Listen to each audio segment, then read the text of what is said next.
அனைவருக்கும் வணக்கம். அகம் மரச்செக்கு எண்ணெய் மற்றும் இடிச்ச மசாலாலேருந்து சந்தியா சிவகுமார் பேசுகிறேங்க. இன்னைக்கு நம்ம பார்க்க போகிறது இங்கே பார்த்தீங்கன்னா வல்லார சட்னி. ரொம்ப சிம்பிள் பட் ரொம்ப ஹெல்த்தியான ஒரு டிஷ்ஷு.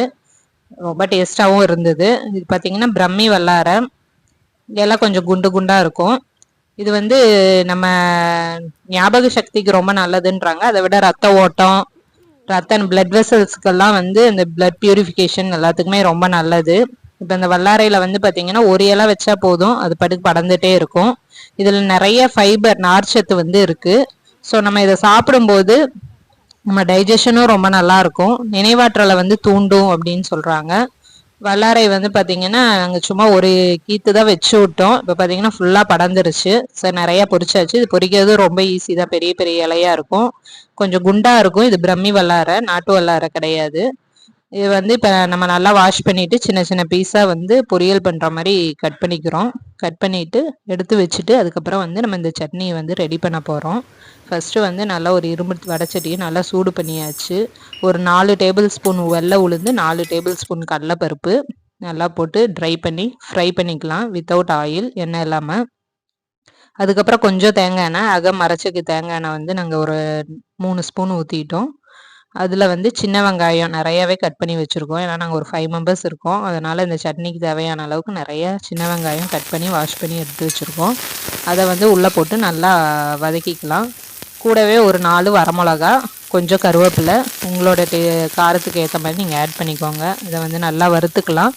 வணக்கிட்டு நல்லா அந்த சின்ன வெங்காயம் வணங்கினதுக்கப்புறம் நம்ம கீரையை போட்டு இதிலே வணக்கிக்கலாம். கடைசியாக அதை பருப்பு எல்லாம் ஆட் பண்ணி சட்னி அரைச்சிக்கலாம். இதை நீங்கள் சாதத்தோடு வச்சு சாப்பிடும்போது கொத்தமல்லி சட்னி எப்படி டேஸ்ட்டாக இருக்குமோ அந்தளவுக்கு ரொம்ப நல்லா டேஸ்ட்டாகவே இருந்தது. இப்போ வல்லாரக்கீரை நிறைய போட்டுட்டோம்.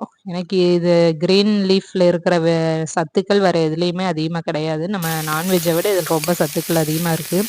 முக்கியமாக குழந்தைங்களுக்காக தான் இதை நாங்கள் இன்றைக்கி செஞ்சிட்ருக்கோம். ஏன்னா மெமரி இம்ப்ரூவ் பண்ணுறதுக்கு எக்ஸாம் டைம்லாம் வருது. வீக்லி ஒரு தடவை கொடுத்தோம் அப்படின்னா அவங்க நினைவாற்றலை தூண்டி அவங்க படிக்கிறதெல்லாம் கொஞ்சம் மறக்காமல் இருக்கிறதுக்கு ரொம்ப ஹெல்ப்ஃபுல்லாக இருக்கும். டியூஷன் போனாலே வல்லார கொடுங்கன்னு சொன்னாங்க. இப்போ பார்த்தீங்கன்னா வரமிளகா ஆட் பண்ணியாச்சு. கீரையும் உள்ளே போட்டு நல்லா அந்த எண்ணெயிலே வதக்கி விட்டுக்கலாம். கீரை நல்லா வேகிற வரைக்கும் வதக்கிக்கலாம். தேவையான அளவுக்கு உப்பு நம்ம ஆட் பண்ணிக்கலாம்.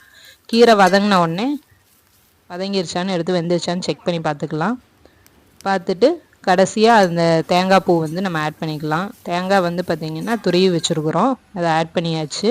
தேங்காய் நல்லா ப்ரௌன் கலர் ஆன உடனே எல்லாத்தையுமே எடுத்து நம்ம மிக்ஸி ஜாரில் ஆட் பண்ணிக்கலாம்.